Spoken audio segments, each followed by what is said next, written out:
Bless up, everybody. Welcome, welcome. This is Michaela on Goddess Breath Live. It's an honor to be with you today, talking about this very deep and profound idea around rest as resistance. I'm definitely going to bring forward the teachings of Trisha Hersey, who is a radical womanist, and I'm just getting to know her work now, and I'm very grateful that I did. So, regular housekeeping, thank you everybody who's been subscribing to our emailer list and receiving our free peace offerings. Trisha Hersey talks a lot about social media as an arm of capitalism, and so I don't want to plug too much, so I'm just going to leave with thank you for subscribing, and please continue to do so that you can receive our free gifts to you, because it really means a lot for you to be connected to our journey. Today we're going to have Sasha on the line. She's an amazing babe. We all know and love her very much. I'm going to go ahead and call her in, and we'll go ahead and get started with this really important one. Trisha Hersey talks a lot about, instead of saying self-care, we talk about soul care or community care. Hey, sis. Um, and when we talk about soul care and community care, we're talking about a regenerative nature to how we conduct ourselves in the world. So, especially with running this online business and with running markets and with creating content for you all, it can be very taxing, mentally exhausting, things like that. And in the activation movement to dismantle and disrupt the current paradigm, to rest is sacred. So, hi, Sasha. How are you? Hi, Michaela. I'm good. I've been resting. Have you been resting today? A bit. I've been in Denver with my parents and they love me so much and I'm so lucky that I have them and they spoil me. So every meal's been planned and I've just been able to kind of work and hang and rest and sleep. I had some crazy dreams last night. So I felt I have that sense a bit of replenishment.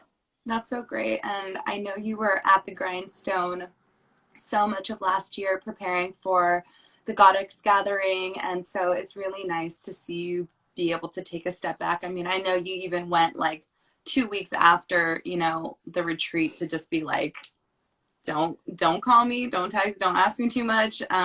Which I'm so glad that, you're continuing that space. So have you heard of Trisha Hersey's work before? No, no, I'm excited to hear you talk about it. Yeah, so she's a theater creator, a creatress. She has kind of a sleep ministry called the Rest Ministries, and so they call her like the Rest Bishop, or she's a rest minister. And so she studied theology and is connected to theater, which I think you would love because you are deep in theater. And she's a performance artist, so would create these spaces where people can come and do collective napping. And Wow.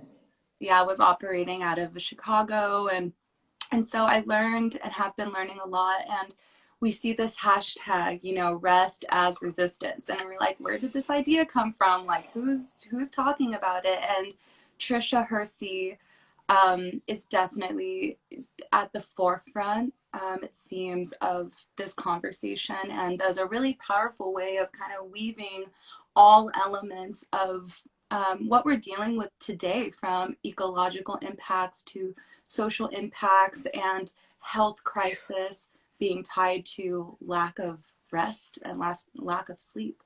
So I kind of wanted to take off from the point of something I've been noticing in the marketplace and when I'm talking to people. This last market that we did, night sold out. And so I notice what the people need based on the medicine that they're reaching for. And so, I'm talking to people, and people are having a lot of trouble with resting their mind, resting their bodies finding time, and not only finding time, but making time and prioritizing sleep. And, that really troubles me because not sleeping is literally a slow death. When we don't sleep, when we don't get rest and we don't recover, we're slowly dying, because that is the time where the body repairs itself. Hmm. And we as business owners, and we as women, and we as entrepreneurs, and we as creators, and anyone who's going to hear this, who has roles in our life, mothers, fathers, sisters, brothers, community workers, people that are in social work, we're in grind, all the time, grind all the time. And then we get what they called, I was listening to an interview with Trisha Hersey, and she was talking to this amazing interviewer, and they're talking about grind culture. Like, oh, I'm on my Mm. grind. I'm on my grind. Like, I'm grinding. I'm grinding for this paper right here.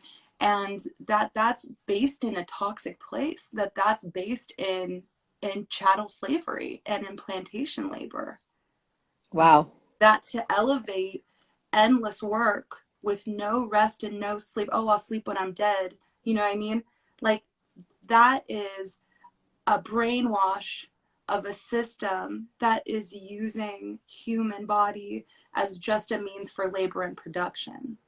So it like is really becoming Mm. so apparent how grind culture is toxic and grind culture is killing us on the physical and the spiritual level, because it's this because grind culture and elevating grind culture and valorizing grind culture is embodying the belief that our bodies were just created for production, and that's just not true.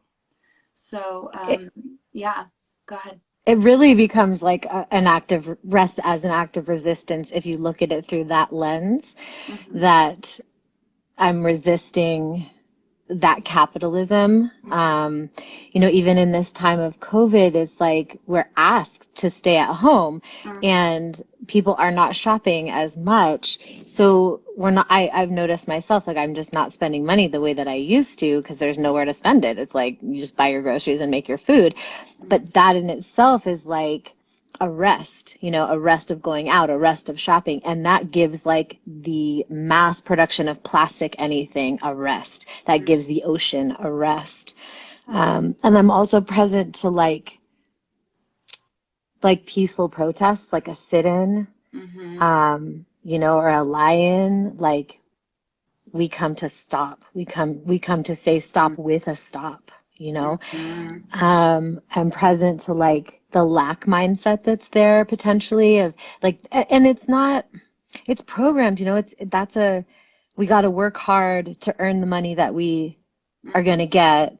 And that's the only way. You got to get a good job. I mean, I don't know how many times I've heard that from my boomer parents. Like, I love them. Mm-hmm. Get a good job, work hard, and then you'll have what you need and you'll do well and you'll be happy in life. And I think that there's a shift of consciousness happening, and there's like this Mm-hmm.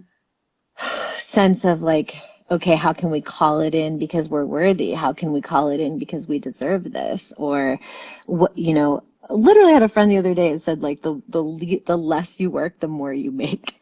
And I thought, wow, like that's really a concept because I don't know. I mean, I moved to California. We talk about the California hustle, Mm-hmm. similar probably and a bit probably ingrained in that grind culture. Um,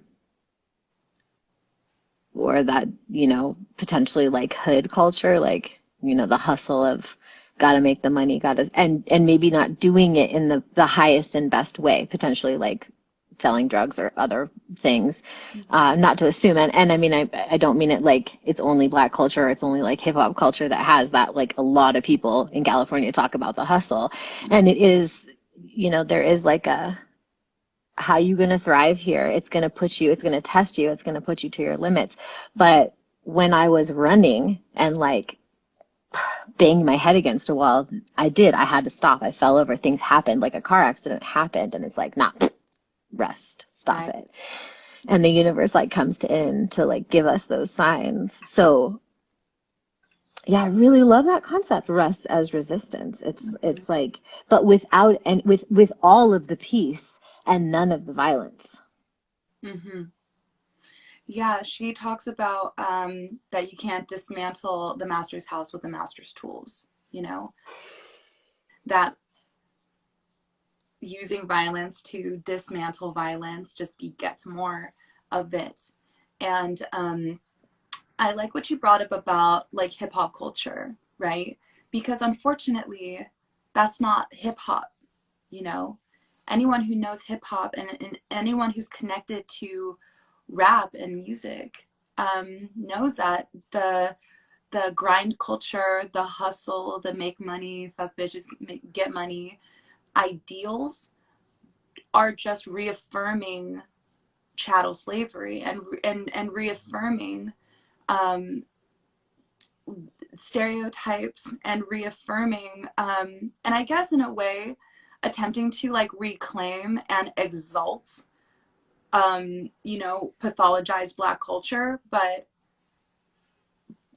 there isn't an emphasis on not self-care but like community care and like care for the soul and nourishing and enriching the body with goodness. Like we got Cristal, we got like poppin' champagne, but like there are very few people that talk about eating well, drinking water, choosing partners out of love, and connecting to other souls through enriched means, not just like I met someone at the club and then we fucked and then I'm not even trying to talk to them again. So that narrative is changing all the time, and it's unfortunate because I know friends that are in hip hop that put out music that's in a very positive space, and Hmm. it doesn't get radio play. It doesn't get Shout out attention. Lizzie Jeff, shout out Kyoshi, Yes. like shout out. Yeah. Shout out Paris Finney, like Finesse. We've Mm. got friends who do music, and it doesn't get nearly the amount of attention that I feel like it really deserves. And I've been noticing too through kind of like the TikTok culture that's like dopamine hit, dopamine hit, dopamine hit. Mm. It's like every video is just like boom, boom, boom, like dance track, big dance, like, crazy stunt, whatever. It's like we're constantly inundated with like high energy, um, low value, intrinsic value, and hyper sensationalized. So it's like feels as though the brain chemistry, and even with radio music, it's like so formulaic that they're aware, the people that produce music are aware that they know what's going to hit the brain centers that they want. And so they just hit us with the same beats and they hit us with the same drops, the same catchy loops, and then they get the result that they want. And when we rest, when we pull back, when we take a break from social media, when we take a day off work for mental health, when we sleep in a little bit extra, and this is actually, I think, would be a next phase of the conversation, would be what does like rest look like and what are the varieties of rest, because it's not just like closing your eyes and like going hitting the pillow.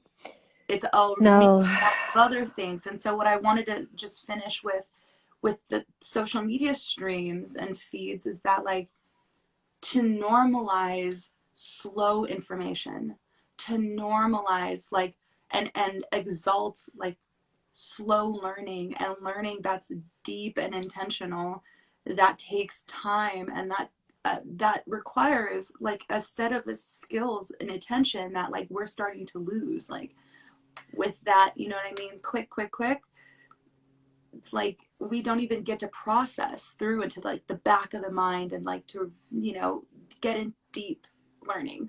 So I'm trying to commit now, I guess, to creating art that's slow, creating art that's you know requires like a little bit more deep engagement, as opposed to how many likes do we get. It's like I want to see people really deeply impacted by what we're putting out. So What is, your rest practice, and how do you find space to rest yourself?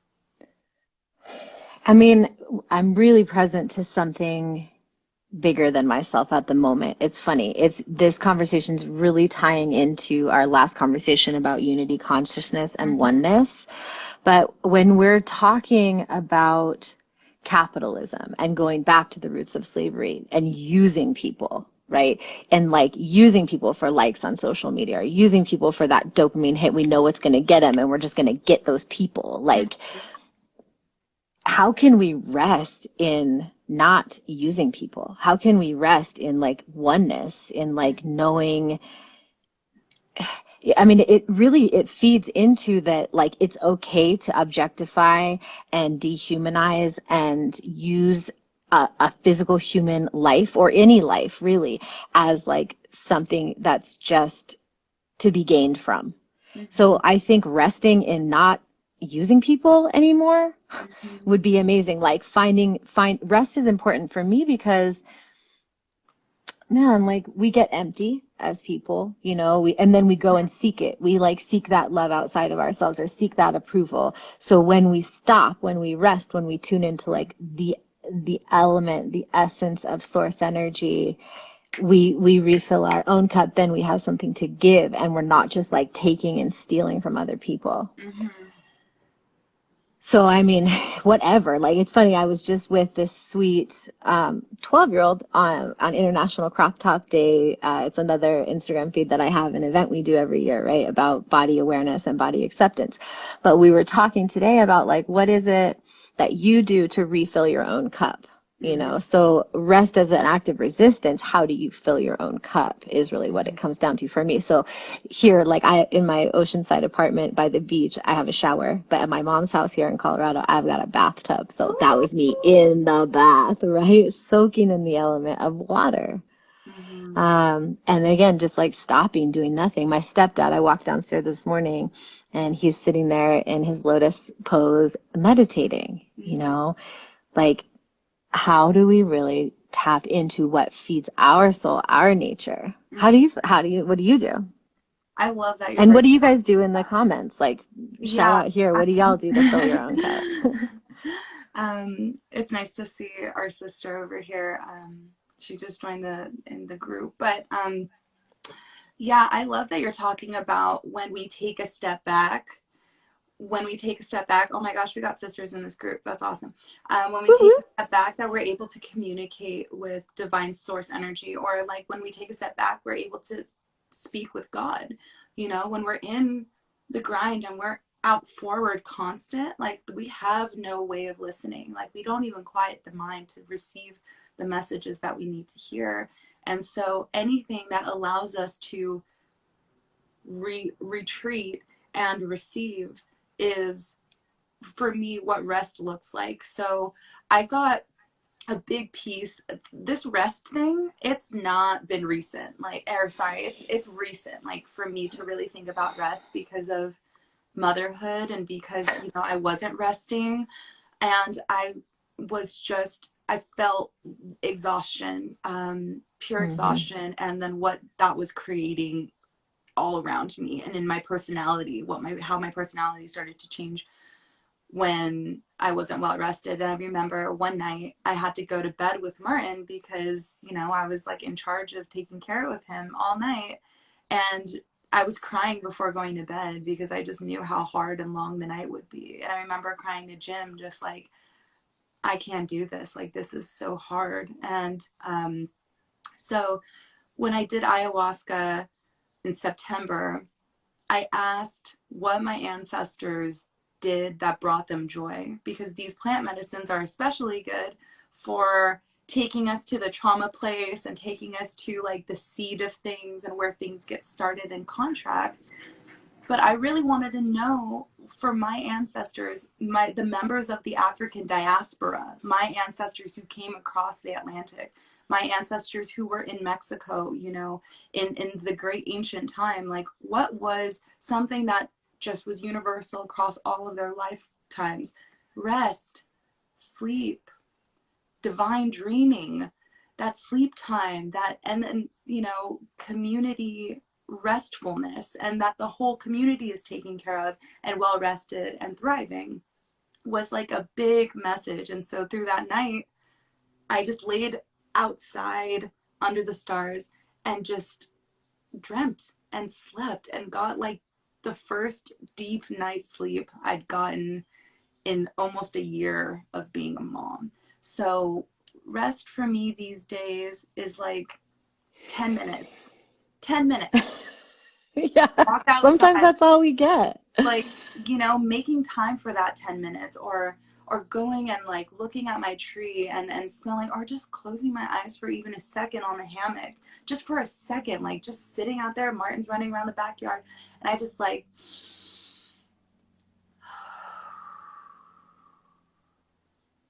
and that brings me like, I feel like a new person. Mm-hmm.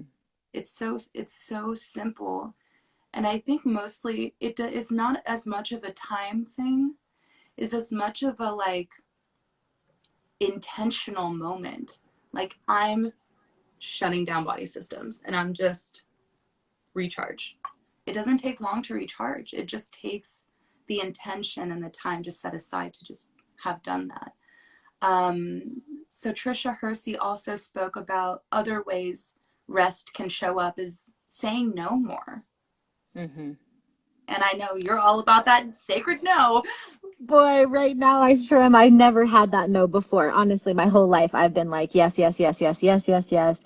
And to pre-create it, this last phase of like, it was almost a pre-no, which really helped me to say no. So it was like warning my loved ones that do call me and contact me of like, I won't be as available for the next few weeks. I've got some stuff to do. I'm writing, I'm doing something, some art it's a slow process. That's not an overnight thing to write like an entire training manual, you know? So I need that time. I need that quiet. I need, yeah, that battery recharge. So like pre-warning people of the no was very empowering for me. And then it made me feel like, because I definitely make myself wrong, dude. I'm like, oh, I'm not there for my people. Oh, like somebody needs me. Like I've been sitting with this concept too lately of like one person's emergency is not necessarily my emergency. Mm-hmm. So then that sense of being able to pre-warn and let somebody know that I am gonna be less available.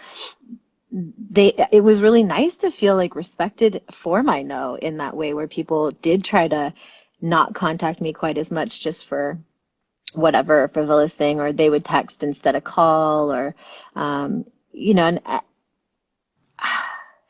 it's funny. I've been thinking about this concept. You know, like you love your plant medicine, and right now I'm in this program where I have an agreement to do nothing federally illegal, so that's off limits for me. Mm-hmm. And I've done a lot of theta healing, so I really recommend that to like go back to your ancestral realm as well. And you know, I'm in landmarks, so I've been looking at ways of being that I have, right? So before Landmark Forum, I did not have this concept of context. That context like really gives us this way of looking at life and what's possible and what's not. So every morning before Landmark, now every single morning I wake up and I like turn my alarm off and I look at my phone, as we do, right? We're so like attached at the hand to our phone. And I'm like, oh God, I've missed 2 calls from my cousin already. My dad called. Like, I had 13 new text messages. Oh my God, people. And I like just throw the phone down and like roll over and put the covers over my head. That's literally how I wake up every day. And then I think to myself now, all right, I might feel that way. And I'm going to give myself 10 more minutes and I'm going to like pull in and I'm going to do that intentional rest. I'm going to pull in like intentionally that source energy and fill my cup, because I have a greater commitment to life than what I feel in that moment of I don't want to get up. Like I want a world that works for everyone with no one left out and nothing left out. And that drive to have everyone know oneness and that life must be loved and respected, as crazy as a freaking ride it is. Then I wake up and I'm like, okay, remember, you actually love people. Mm-hmm. Like, it's okay. And you don't need to fix their problems. And you don't need to solve any problems. And there's nothing wrong here. And you're not in trouble either. Like, what is just there for that person in my text? How can I get up and be there for my people? And sometimes being there for people like takes more time than the immediate, right? So just reacting to a text message might not be the end game or the long game, but like writing a training manual for consent culture or for how to get in touch with your deep guidance and magical wisdom, like that is actually serving people in a bigger way than just the like Mm-hmm. snap right meow. So yeah, that sacred no, coming back to that, that sacred No, no. that's a Yeah. sacred now for sure. And the what you really bring up is about like our obligations on the day to day. And Trisha Hersey talks about looking at your calendar as a sacred text Mm. because that is your time exchange, you know. And I was And like, for female bodied people, man, like mm, that calendar and that phase, I mean, I'm not saying that men don't have phases. I'm saying it's more obvious in a female bodied person where we're bleeding and our body is all, yo, sis, you better quit for a minute. Like, just stop because you gotta sit and chill and bleed for a minute. Like, energy's down, like, you tired. yes, And so there's like an ask from our physical body. mm, And in society, when it is like, again, that old concept of the grind or of, man's gotta have the money, make the money, be the provider, do all the things, there's no stopping from work. Every day you go to work, you just be consistent. And then for women out there that are like doing all the things, like being the mother and the working person, like that is like extra. mm, So yeah, I mean, looking at that calendar as a phase and like being with the moon in, okay, here's this new moon, like it's time to rest for a second and be in the pause. Here's that full moon, it's time to like rest for a second and be in that pause. mm-hmm. I didn't mean to interrupt you. Go on with your calendaring. No, Just such an exciting no, concept. that's pretty much what part of that is about is honoring not just our we honor our work schedule like it's a sacred text. Right? Don't be we late. we Gotta go to chart work. we chart our whole life around our labor schedule when we're supposed to be in, our clock in, clock out, and what our tasks are and our projects are. And we prioritize that more than like, I haven't bathed in a month, or I haven't, you know what I mean? I haven't taken a walk by myself with no cell phone attached to me in a while. And rest as resistance, as an ideal and as a concept, is about disrupting the capital paradigm, the paradigm that our bodies are means of production. And so for our ancient ancestors, anyone who was in forced labor, even they were able to find some time to commune with each other, to collectively rest and collectively worship. So when we think about how rest as resistance is both corporeal, right? Like it talks about, we're talking about the menstruation cycle. We're talking about the physical exhaustion and like the breakdown of the body without rest. There's a real spiritual component to rest as resistance. Trisha Hersey talks about, for members of the African diaspora, working ourselves to the bone. What does that say to our ancestors? You just gave me chills with that. That's what the ancestors had to do. And Mm-hmm. if we're, if I mean, again, that unity consciousness, when one of us is not free, none of us are free. There are still people out there that must work. And even capitalism enslaving us, like you got to make the money to buy the thing, to have the thing, it's literally, there might not be a master over our head anymore. But if we don't honor the fact that we have the right to rest, that we actually could stop,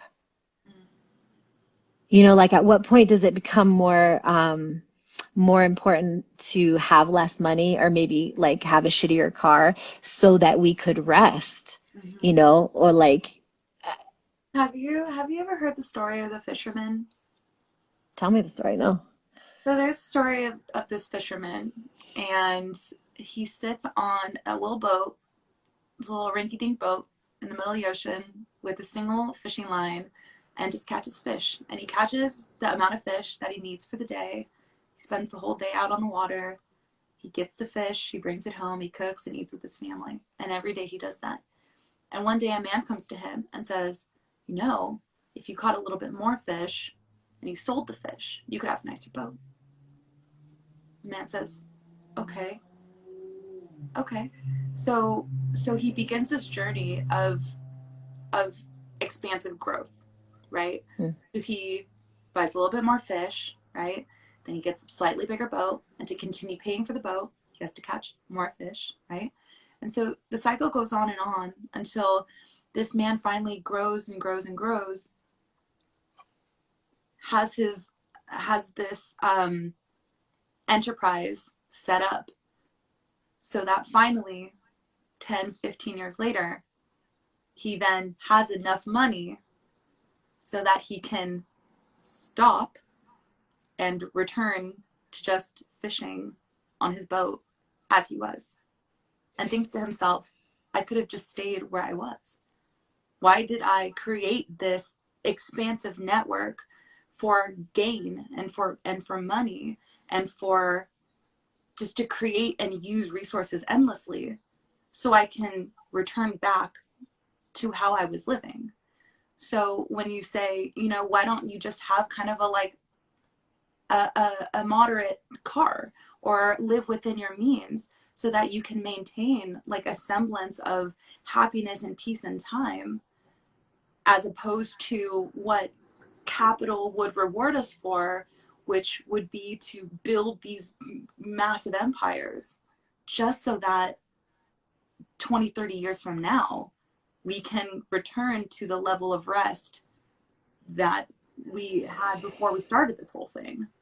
So when I try to think about that as a framework for how we conduct business now, you know, having a micro business, having where we just nourish our local community and still have time and space for soul care and for community care and for, peace of mind to be with our families, that means so much more than like trying to become Marlboro, you know?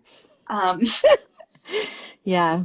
and Yeah. so it's interesting to think about. There's a lot of folks living in the world that live in very basic means. And as a capitalistic society and one of empire, we look at their life as like primitive, or we look at their life as meaningless, because capitalism would tell us that if we don't see the result of something, that it's not happening. That if we don't see expansive growth, that there is no value intrinsically in what's going on. And this paradigm of rest as resistance is welcoming us to kind of transform our thinking about what growth looks like, because in this quick results culture, I want to see results. That's the only way we even imagine life is happening, is if we see an outcome, is if we see a product, or else things aren't happening. So how I, are I you really, about that? I'm reminded of my younger self who was like, I want to change the world. I want to change the world. I got to change the world. I got to change the world. I'm going to change the world. And sure, my ego was fed by that. But that's like endless. Like little old me and anybody, little old anybody, when we got so many billions of people out there. So you saying like feeding our local community, I mean, that's really it. Like I can touch you, you can touch someone else. We can expand with our 6 degrees of separation, and thinking about like pufferable smokes or sacred smokables somewhere else. It's like, that's their community. And then through all of that, we're changing the name of the game, that like you don't have to only smoke CBD, you don't have to only smoke tobacco, that there are other ways to feed the soul. And when I had this realization it was so freeing. Like I really resisted the thought that it wasn't going to be only me that changed the world. Like I did not like that. And then when I stepped back and I looked and I was like, wow, if I'm not the only one changing the world, then other people also get to change the world. They get to be that person that's like special and making that difference for someone else. Mhm. And then we're all changing the world. And like that again comes back to that unity consciousness that we are one and we all deserve to feel that we've made an impact on the world and that we are allowed to not do it on our own, like not have to just do it all on our own. Mhm. Um, we're talking about this shift, right? That we're all occurring. And also thank you all so much for being with this conversation. I see like some people coming and going, but I hope that the pieces that you are listening to are resonating with you and they're sinking in and I really encourage you to take a look at Trisha Hersey's work. That's TRICIA Hersey HERSEY. Rest is Resistance. If you YouTube it, she's got amazing talks about this because she's been studying and thinking about this for many, many, many years. And we are just touching the surface in our own way, like the way that our lives reflect this idea. But she's got her own way of looking at this, and it's just so thoughtful and really transformative. And when we tied this new idea into the fold, into the weaving of the revolution and into the weaving of the paradigm shift, she says that the revolution will be led by well-rested people. I And that love is it. just like so it just like brought like bells into my head. Like I just was it was like God, I was just listening to God right there because I'm just like, why do we have to be so depleted in order to call in the next phase? There's no way that I'm holding the space for that. Like there's no way I'm holding the space that we all got to be fucking bags of bones and ragged and underfed and underslept and not drinking good. And you know what I mean? Like there's no reason for that. It's actually a ridiculous concept to think that It's a we could strange be concept. peaceful and loving in a state of depletion. Like when I'm Yeah. depleted, I'm grumpy, I'm angry, I'm Mm-hmm. emotional, I'm like unstable. I am not a happy camper, right? And that's Right, why, Margot? and that's why we get outrage and protest and rioting is these people are sick and they need healing And they're tired, and they're sick and dead tired. fucking tired, Yeah. and we need to nourish our folks first because if they're on the front lines, like they need to pull back for a second and like get rest, just lay hands on your friend, just put your hands on them and say, I love you, you don't need to do a thing right now. I just want you to sleep. I just want you to close your eyes. Like that's friendship, that's love, that's nourishment, is to check in with your friend and say, hey, I'm having a problem. Is it okay if I share it with you? If not, totally cool. I don't want to lay my problems on you. And I really want to normalize that because I've been a waste receptacle of people's fucking problems for a long time. Like I got my mom calling me, I got my sister calling me, whoop de whoop, like I got boyfriend issues, oh whoop de whoop, I can't believe, what so and so did. And it's like, yo, why am I doing labor for you right now? Can we collectively just do care for each other? I don't want labor from you. I want care with you. I want to care about you. And when we talk about this shift in consciousness and like the collective unity consciousness moving into a more evolved place, rest is part of that. And So much so, again, rest. it comes back to that finding that source energy. So, like, it's the same thing. We're looking outside of ourselves to find someone else that can fix our problems, right? So, what, that's a huge thing for me. I have been the fixer. And in fact, I really do believe that just to tell one on myself, like, I have made people wrong so that I can fix them, so that Mm-hmm, I can feel important. mm-hmm, That is using people, like, straight up. So, now I'm really trying to be with this concept of like, you are perfect, you are whole and complete. How do I empower you to be with your own self, look for yourself and find your own way out of whatever that situation is, so I can listen, I can be your ear, I can hold you, I can love you. And you are so fucking powerful. You don't need me. You don't need me. You got this.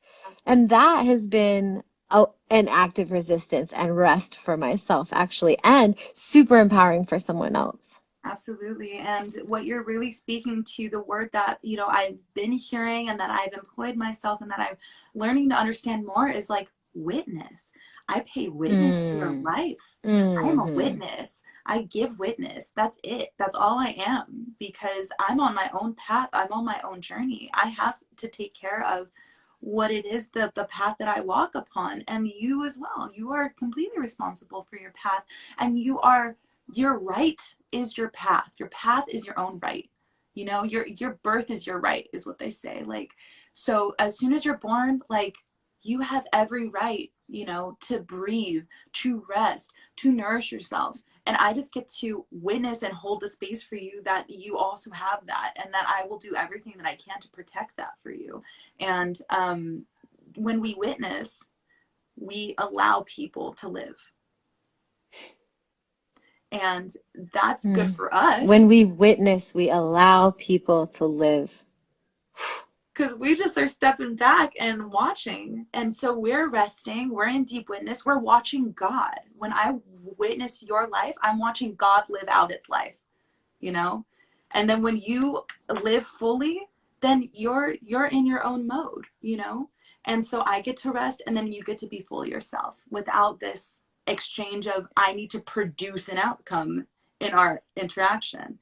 That is stepping out of that victim, perpetrator, rescuer triangle. That right there. Like I looked at that. I mean, that's a phase to go through. I'm the victim. I'm the victim. Oh shit! Now you look and you're like, oh god, now I'm the perpetrator. I've been the perpetrator. Oh my god, now I'm trying to rescue everybody from this horrible Yes. cycle. So how do we step out of the of that triad? We witness. Mm-hmm. And I, it speaks to Dr. Charles Richard's book, Mm-hmm. Karmic Relationships, right? Healing Through Karmic Relationships. And he simply put it to me once in a conversation of like, everyone has their own path, Mm-hmm. and we came in to learn a set of lessons. So you might want to feel bad for that homeless person on the street, or, just as an example.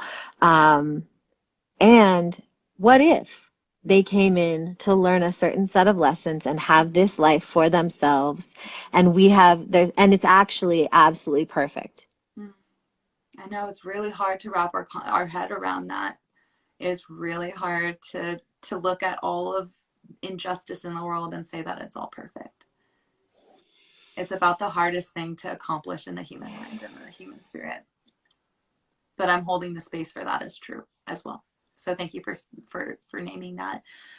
This has been such a wonderful conversation, and there's so much that can be expanded upon. And so thank you for diving in, even just in the shallow end of this idea of rest as resistance. It's not just a hashtag, It's so juicy. it's a life way. It's a way of experiencing humanity and as a person of earth. And when we rest, the earth rests. And one of the most beautiful things I saw about the lockdown, I'm pretty resistant to the lockdown, to be honest. I think it's definitely, there's a big power play that's happening. There's a big wealth redistribution to the most wealthy in the world because of what has occurred.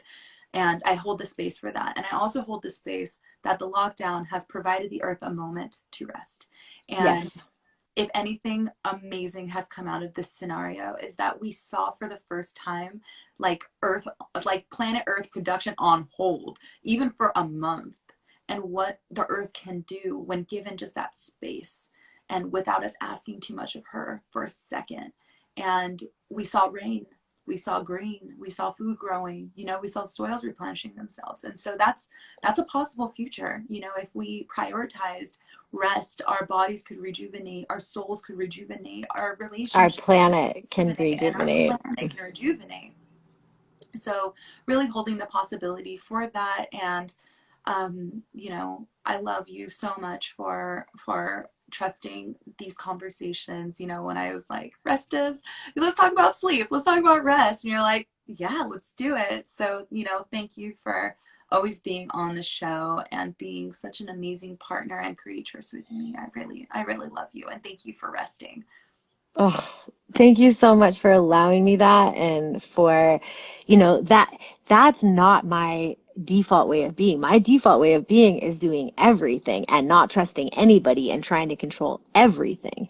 So the fact that we as partners in this business have come to this place where I've let go and I trust and I simply say yes because there's nothing control. I know it will be perfect and I can totally trust you and our relationship and our our oneness, to like play in this realm is just so lush for me. So thank you to you as well. I'm so grateful. Stay Thank you rested, guys all everybody. too for watching. Yeah, I would love to know everybody in the comments, like, how do you rest? Like, what's your Yeah, act of resting as resistance? Like, just it's pop them rest in. week. I want to, it's rest week. How you It's rest resting? week. Let's keep talking about rest. We'll still keep posting about rest. Like she said, please, like, send it to a friend you think needs some rest. Send this or share this, or comment, tag your friend, tell somebody, that rest is sacred, rest is worship, rest is resistance, and that we're just so grateful for sleeping people. Thank you so You're much. worthy of rest. You're worthy of rest. Thank you. Bye.